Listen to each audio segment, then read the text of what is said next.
네, 시청자 여러분 안녕하십니까, 박태양입니다. 오늘은 대치동에서 아파트 전문으로 중개업하고 계시는 조현준 대표님 모셨습니다. 안녕하십니까? 안녕하세요. 네, 시청자분한테 간단하게 소개해 주시면 좋을 것 같습니다. 네, 안녕하세요. 대치동에서 미래공인중개사 사무소를 운영하고 있는 조현준이라고 합니다. 네, 반갑습니다. 반갑습니다. 대치동에서는 그러면 중개업하신 지가 어느 정도 되신 건가요? 이제 8년 차 되어가는 것 같아요. 아, 8년 차. 네, 이게 대치동이 또 토지거래허가 구역이고 네네. 또 대한민국 대표 부촌 중에 하나고 네. 이런데 요즘 분위기는 어떨까요? 요즘 분위기는 임대차 3법 이후에 상당히 부동산 시장만 말씀드리자면 조금 경색되어 있다고나 할까요? 네. 경색돼 있다. 예, 조금 그런 현상입니다.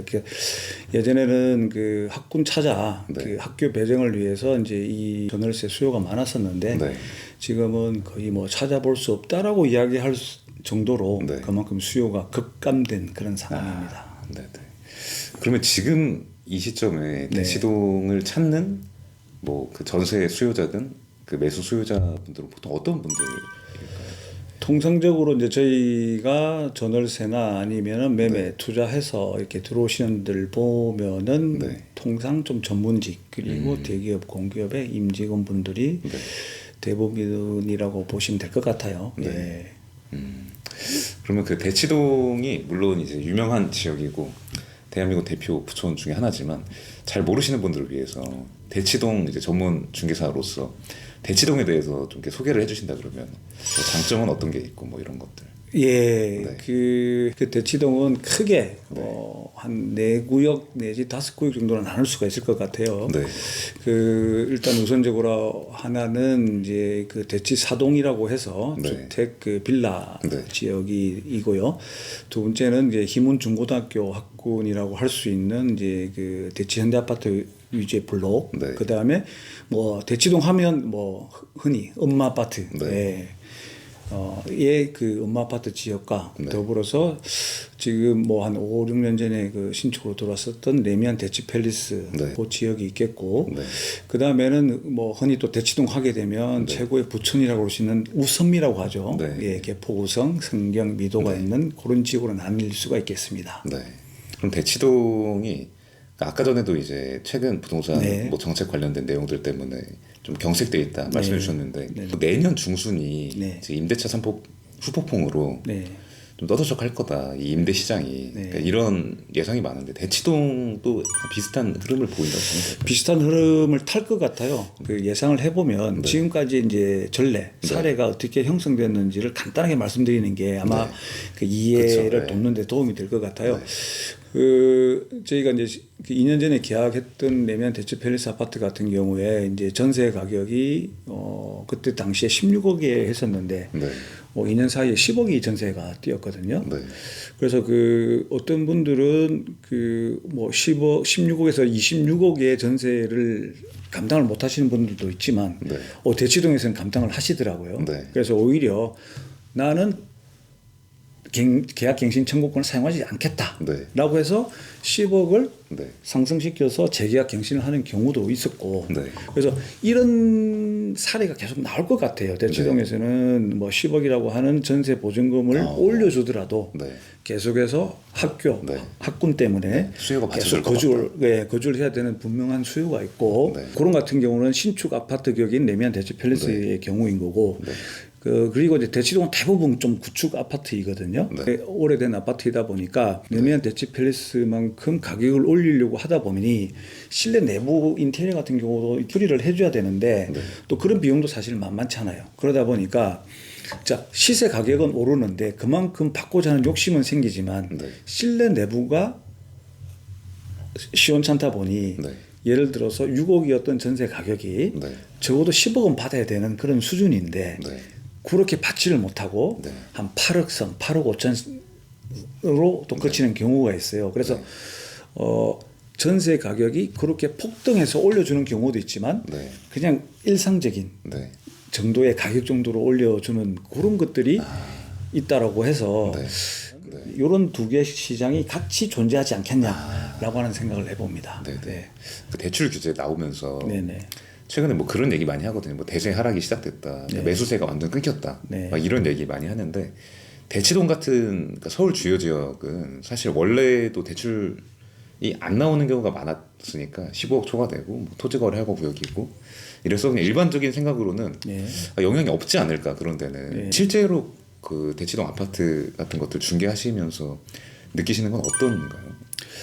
네. 피해갈 수는 없는 것 같아요. 아예 없진 않다. 예, 그래서 평균적으로는 다 이제 그런 부분들의 대출 규제에 영향을 받고는 있지만 그럼에도 불구하고 소수 몇 분들한테는 이제 그런 부분들이 영향이 없어서 실질적으로 내가 언제 입주를 할 테니 좋은 물건을 소개해달라고 해서 매수 의사를 표시하시는 분들이 간혹 계세요. 그래서 대치동 같은 경우는 이제 그 일반 시장과 뭔가 다른 점을 이야기를 하자면 그럼 전반적으로의 영향 분위기는 같이 가더라도 소수에 의해서 약간의 시장은 살아있다. 하지만 그게 이런 시장을 대변한다라고는 말씀을 제가 못 드리겠고 그런 시장은 있다. 존재한다. 이렇게 말씀드릴 수가 있겠습니다. 우리가 일반적으로 생각할 때는 그냥 영향 없겠지 이러는데 또 그런 건 아니고 그냥 특정 그 이제 영향 없는 부류가 있다. 이렇게 보면 되겠네요. 네, 그렇죠. 알겠습니다. 그러면 사실 대치동 같은 경우에는 또 아이 키우는 가정이거나 이러면 누구나 가고 싶은 동네 중에 하나인데 그렇죠. 이제 만약에 뭐 다른 지역에서 이제 대치동으로 진입을 하려고 하는 사람이 있다고 할 때 좀 어디를 주목을 하면 좋을까요? 주목을 해야 된다라기보다는 그러한 계획을 갖고 있는 뭐 가정이라고 한다면 자녀가 어릴 때 들어오는 것이 제가 볼 때는 제일 좋다고 봅니다. 왜냐하면 대치동으로의 전입 목적 자체가 내가 이렇게 편안한 삶 그리고 공기 좋은 삶 이런 걸 목적으로 오는 건 아니잖아요. 무조건 자녀들의 그 교육 목적인데 그래서 이게 실제로 대치동 아이들이 공부하는 그 분위기와 이런 걸 보게 되면 정말 그 어른 입장에서는 살벌하다라고 할 정도로 애들에 대한 그 경쟁이 상당히 치열해요. 이제 그런 데서 살아남기 위해선 한 살이라도 어릴 때 들어와서 적용을 해서 나름 자기가 원하는 소기의 목적 달성하는 그런 게 좋지 않을까 그렇게 생각합니다. 의외의 답변 주시네. 보통 이제 학령기에 접어들 때 오려고 할 텐데 더 일찍 오는 게 좋다. 그거는 실제적으로 제가 경험을 해봐서 그렇습니다. 대치동 현재 최근까지 대치동에 살았다가 지금은 이제 대치를 했는데 자녀분들 다 크셔가지고 전 아들 녀석 하나 있는데 6학년 1학기 때 들어오다 보니 늦었다. 일찍 올 걸. 그런 생각을 해서 이런 말씀드립니다. 그러면 사실 지금 이제 대치동 같은 서울 주요 지역 아파트들의 가격이 또 많이 올랐고 이게 물론 뭐 상대적인 차이일 수는 있겠지만 그래서 지금 대치동 아파트를 이제 매수하려고 하는 분들도 이제 고민이 많겠죠. 당연히 이게 쉬운 결정이 아니다 보니까. 그렇죠. 이제 그런 분들에게 물론 정답은 없는 얘기지만 앞으로 대치동 아파트의 전망이 좀 어떨까 이런 거에 대해서 의견을 주신다 그러면. 상당히 예민한 어렵죠. 그 부분인데요. 향후 부동산 시장을 계속적으로 이제 상승장으로 보시는 분들도 있고, 그다음에 뭐 폭락할 것이다 이렇게 예측하시는 전문가분들도 많은데, 제가 본 그 대치동 시장은 결론부터 말씀드리면 지속적으로 상승하지 않을까라고 하는 생각을 합니다. 어떠한 부동산 규제 대책이 들어온다고 하더라도 이 대치동이라고 하는 지역은 학교 자녀들의 교육 문제를 해결하기 위해서 들어오기 때문에 그 수요는 확실하고 더불어서 지금 인근의 개발 상황들을 보게 되면은 제일 주요 안건이 삼성역 개발이죠. 그래서 그러한 그 교통 인프라가 들어서게 되면 더 이제 살기 좋은 그런 동네가 될 거로 봐서서는 대치동 시장은 약간의 이렇게 뭐 높낮이는 있겠지만은 지속적으로 상승하리라고 그렇게 판단을 합니다. 그래서 어떠한 분위기에 어떠한 저점에서 내가 어떠한 가격으로 매수를 하느냐, 투자를 하느냐가 관건이지. 앞으로 뭐 가격이 내가 산 가격보다 떨어질 거다, 뭐 어떨 거다. 중장기적으로 한 5년, 10년을 보게 되면 오르니까 다만 이제 말씀을 드리고 싶은 부분은 내가 대치동에 들어오는 목적이 실거주 목적과 더불어서 맞아섰을 때 가감 없는 투자를 하시는 게 맞는 것 같고 정말 투자를 하기 위한 투자를 한다고 한다면 그거는 여러 가지 측면에서 한번 살펴봐야 될 그런 문제인 것 같아요. 알겠습니다. 그럼 대치동에 지금 진입하려고 이제 생각하고 계시는 분들한테 마지막으로 이제 그래도 요것만 조심하면 그래도 대치동에 진입할 때 큰 실패는 없다. 그러니까 이런 팁 같은 거 하나 주신다 그러면. 대치동 지역은 실질적으로 어느 아파트를 하더라도 네. 실패는 하지는 않을 거라고 네. 생각은 되어집니다. 어느 쪽으로 내가 자녀를 네. 학교를 진학을 시키느냐에 따라서 네. 그 아파트가 좀 달라지는 네. 그 외에는 네. 실거주하는 아파트는 어디를 선택을 하시더라도 제가 볼 때는 예, 무난할 것으로 그렇게 보여집니다. 그 학군의 영향을 생각을 하고 정해야 되는 그렇죠. 거네요. 예, 예. 진입할 때. 조현준 대표님이 생각하는 부동산 중개란 네. 부동산 중개란 한마디로 말씀을 드리자면 저 철학은 이렇습니다. 이렇게 좋은 집 그리고 좋은 사람 네. 가의 중간에 서서 네. 매칭을 해주는 거기 때문에 네. 정말 어떻게 보면 내가 좋은 일을 한다. 네. 항상 그런 마음으로 하는 게 중요하다 생각이 들어서 네. 이 중개업이라고 하는 거는 한마디로 좋은 일이다. 이렇게 가정을 내리고 싶습니다. 옛날에 복덕방이라고 복덕방, 예, 제가 네. 아주 재밌게 쓰는 복과 덕을 나누는 방이다고 해서 네, 네. 복덕방을 쓰는데 네. 예, 조금 요즘 시대에 안 맞는 그런 용어를 쓰고 있습니다. 알겠습니다. 그리고 조현준 대표님 같은 경우에는 이제 당연히 대치동에 있는 아파트를 주로 다루시다 보니까 큰 거래 금액 위주의 거래들이 많잖아요. 네네. 이게 무슨 뭐 1,050짜리 이런 거래는 이제 하실 일이 거의 없잖아요. 그리고 그 소비자들도 당연히 좀 뭐 자산가라고 불릴 만한 이제 그런 부류의 분들을 대상으로 중개도 많이 할 거고. 근데 초보 중개사들이 많이 힘들어하는 게 물론 뭐 1,050짜리 이런 거는 이제 내가 할 수 있어. 네. 근데 뭐 20억짜리, 30억짜리 뭐 전세, 매매 이런 거는 잘하려면 어떻게 해야 될까? 이런 고민이 많을 것 같아요. 네. 그거는 한마디로 말씀드리자면 1,050을 많이 하면 됩니다. 예, 사실은 우문현답. 예, 저도 1,050은 지금도 하고 있고요. 심지어 단기 150만 원, 보증금 150에 월세 150, 중개보수 한 10만 원, 5만 원, 만 원이 받으면 15만 원 정도 일도 하고 있는데 중개일은 그런 금액을 따지면서 하면 안 된다라고 하는 거를 말씀을 드리고 싶어요. 그렇게 해서 이제 뭐 단기도 해보고 1억짜리 전세 하다 보면 어느새 내가 20억, 30억짜리 전세도 하고 있고 매매도 하고 있고 예. 실질적으로 제가 경험을 했고 항상 초심으로 돌아가자. 네.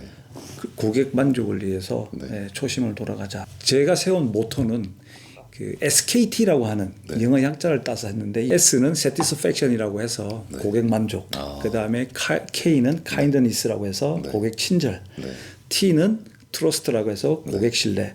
그래서 항상 고객 만족을 위해서 친절하고 신뢰로서 하자라고 하는 제 나름대로의 그 모토를 세워서 항상 SKT를 생각을 하는데 아마 신입 그 중개 처음 발을 들이시는 분들도 자기만의 어떤 그 마음의 초심을 잡을 수 있는 모토, 마인드, 컨트롤 같은 그런 슬로건 하나 만드시면 좋을 것 같다는 생각을 하고 말씀을 드립니다.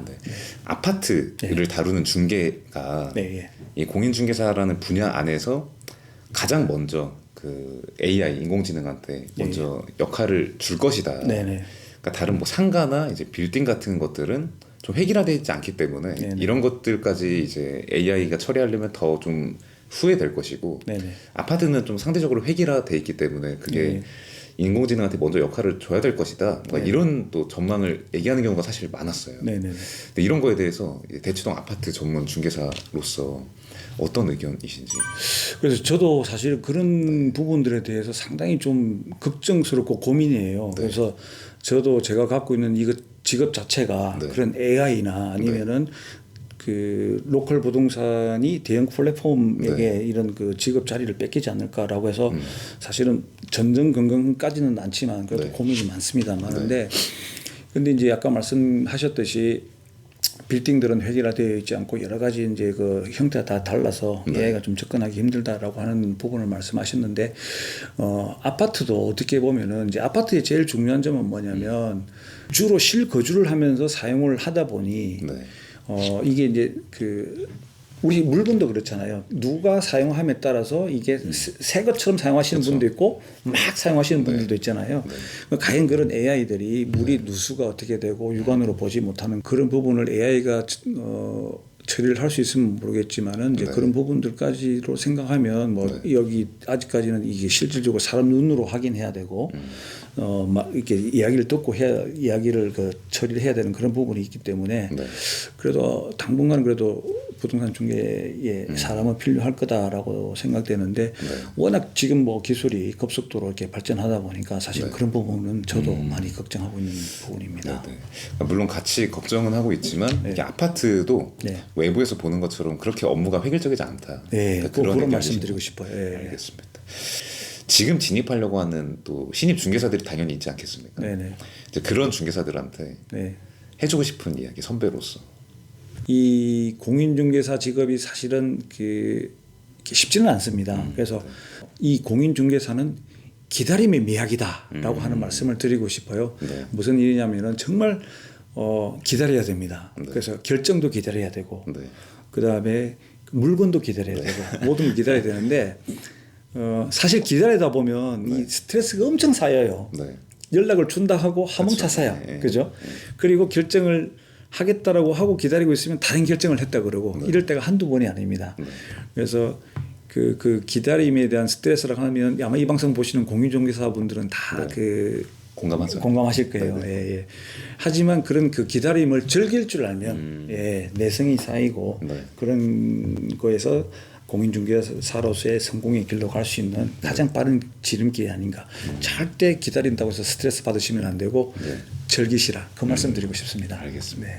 그러면 마지막으로 이제 저희 육지TV 처음 출연해 주셨는데 어떠셨는지 소감 말씀드리면서 마무리해 보도록 하겠습니다. 예, 오늘 이렇게 대표님하고 이렇게 이야기를 하다 보니까 조금 그 시장에 대한 말하면서도 좀 정리가 됐고 이런 그 유튜브 방송을 통해서 정말 그 공인중개사가 느끼고 있는 그 생생한 이야기들을 전해줄 수 있다라고 하는 채널이 이렇게 있는 게 정말 그 놀랍기도 하고 또 너무 좋은 것 같습니다. 그래서 출연을 잘했다라고 생각도 하고요. 또 이런 기회를 주셔가지고 너무 감사합니다. 자주 출연해주세요. 오늘 바쁘신데 시간 내주셔서 감사합니다. 예. 감사합니다. 긴 영상 봐주셔서 감사하고 앞으로도 이렇게 멋진 중개사분들 모시고 인터뷰 전해드릴 수 있도록 노력하겠습니다. 감사합니다. 감사합니다.